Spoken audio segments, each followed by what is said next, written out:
કોઈ વડીલનું કંઈ અવસાન થઈ ગયું હશે ને ત્યાં 3 દિવસની કથા, એમાં મારે આપણી ભાષામાં કહું તો બેસવા જવાનું હતું, ખરેખરે જવાનું હતું અને ગરુડ પુરાણ ચાલતું હતું. એટલે 1 કલાક હું બેઠો, પણ એમાં જે નરકની જે ચર્ચા મેં સાંભળી, ઓહો, વસંતભાઈ હું ધ્રુજી ગયો કે આટલી બધી વેદના, આટલી બધી યાતના નરકની. એ નરકની જ્યારે ચર્ચા કરી ત્યારે રાજાએ પ્રશ્ન કર્યો કે બાબા એક વસ્તુ મને બતાવો, નરકથી છૂટવાનો ઉપાય શું છે? નરકથી બચવાનો ઉપાય કયો છે? આવો જ્યારે પ્રશ્ન કર્યો ત્યારે સુખદેવજીએ કહ્યું, રાજા, નરકથી બચવું હોય તો પોતાની જાતને સંપૂર્ણ નિષ્પાપ બનાવવી પડે.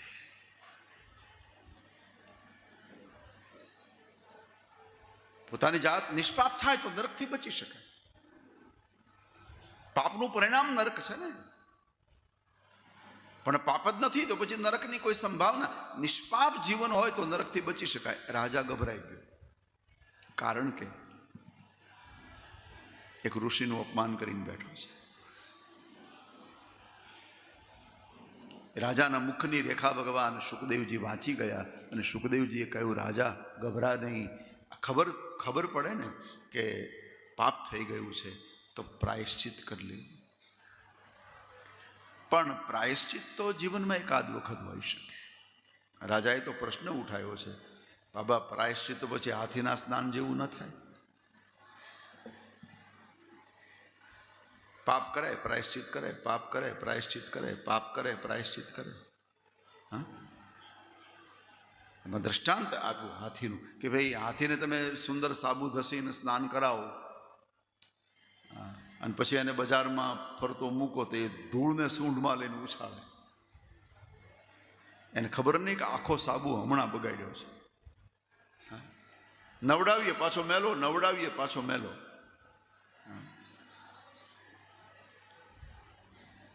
તો એના કરતાં પાપ ન થાય એ જ ઉપાય કરવો જોઈએ. પ્રાયશ્ચિત એ ઉપાય નથી. એકાદ વખતે પરમાત્મા મને તમે ક્ષમા આપી દે, પ્રાયશ્ચિત. આપણે આ ગંગાજી પાપ ધોવે છે,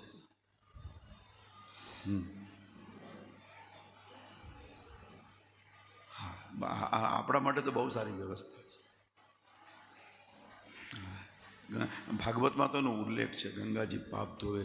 અને પછી ગંગાજીએ ફરિયાદ કરી છે ભગવાનને કે મારે બધાને પાપ જ ધોવાના, મારી દશા શું થાય? મારું જળ કેટલું પાપી થઈ જાય.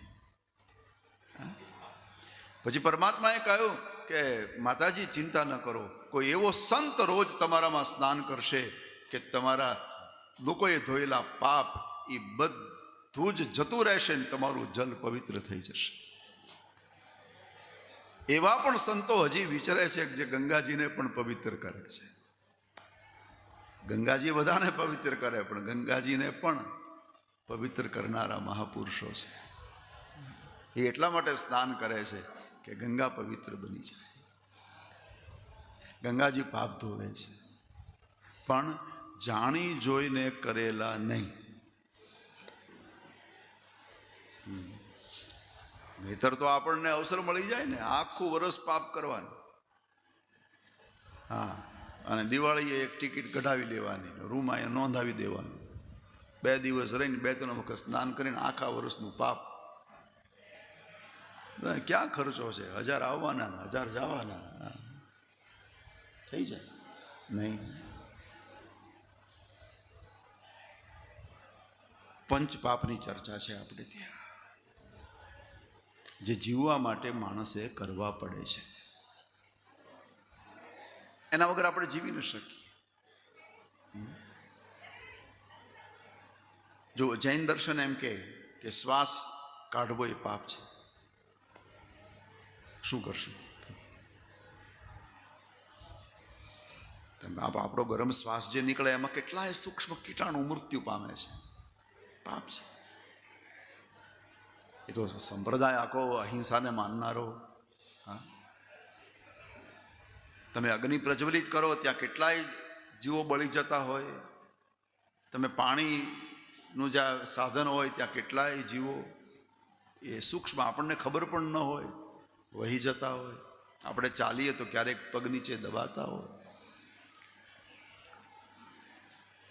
પણ આ પાપ કર્યા વગર આપણે જીવી શકતા નથી. જીવવા માટે એ કરવા પડે છે. એ પાપને ગંગાજી ધોઈ નાખે છે.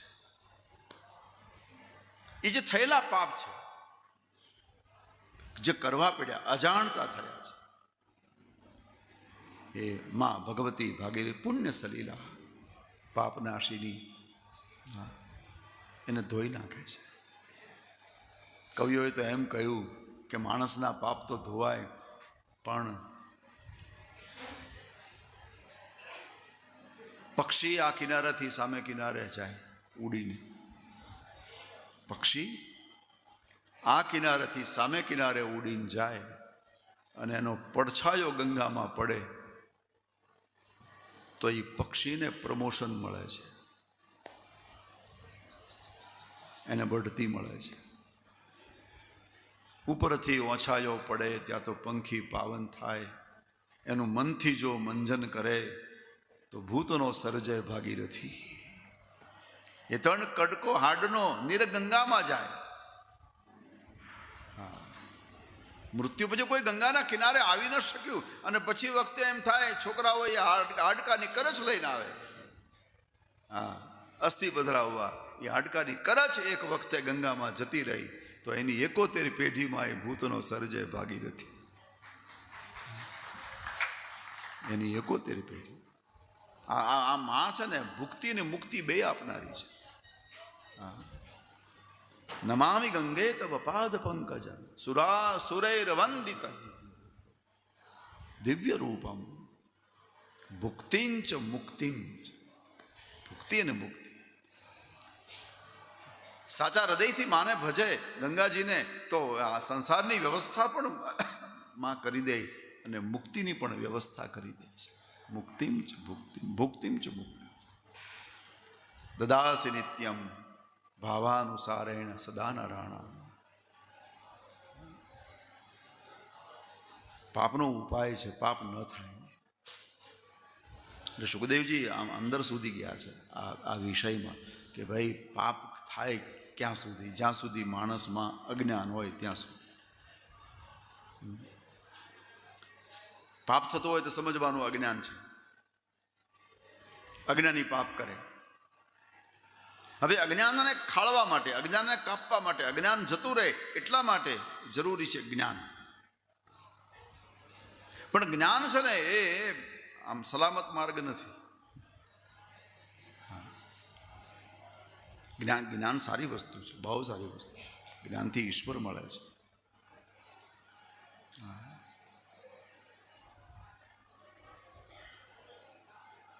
કૃષ્ણ કહે છે જ્ઞાનીને હું જલ્દી મળી જાઉં છું. હા, બહુ સારી વસ્તુ. પણ એમાં થોડીક તકલીફ છે. જ્ઞાનમાં અહંકાર આવવા સંભવ છે. હવે જો જ્ઞાનમાં અહંકાર આવી જાય તમારો જ્ઞાનનો હેતુ જ આખો પૂરો થઈ જાય ને, પતી ગયો.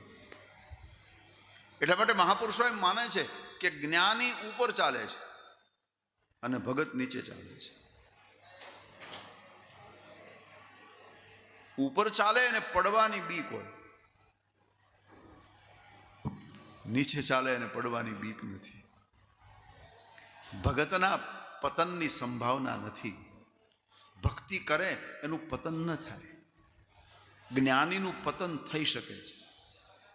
હા, એટલા માટે ભક્તિનું મહત્વ વધાર્યું છે. જ્ઞાન સારું છે, એમાં આપણે આમ સતર્ક રહેવું પડે. સહેજ પણ ચૂક થઈ ગયું. બિલાડી અને વાંદરી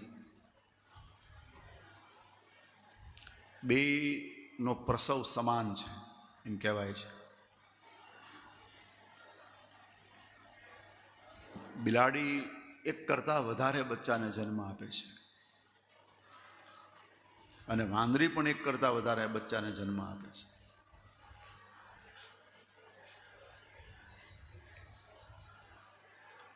બિલાડી એમ આપણે સાંભળ્યું છે કે 7 ઘરે ન ફેરવે ત્યાં સુધી એનો બચ્ચાની આંખ ઉઘડે નહીં. 7 ઘરે ફેરવે. અમે અમેરિકામાં કથા કરતા હતા. ક્યાં? મનાસાસ બનેલી ઘટના છે. પટાઈભાઈ 7 દિવસની કથા પરિવારે નક્કી કર્યું એ લોકોએ કે મારો ઉતારો વહેંચ્યો. એક દિવસ આને ત્યાં, એક દિવસ આને ત્યાં. 7 દિવસના 7 ઉતારા. હા હા. અને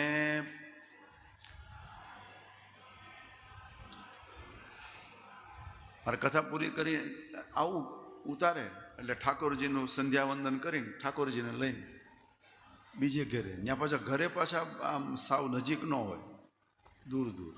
હા, છેલ્લે ઉતારો જેને ત્યાં હતો એણે જે મારી વલ્લે કરી છે. હા, હું જેવો એના મકાનમાં પ્રવેશ કર્યો તો મને કે દાદા હવે આંખ ઉઘડશે, હાથમું ઘર છે.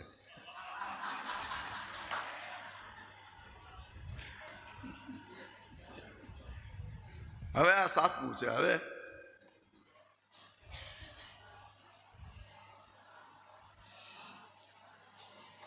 વાંદરી પણ આ ઝાડ પરથી આ ઝાડ પર કૂદે. ફરક કેટલો!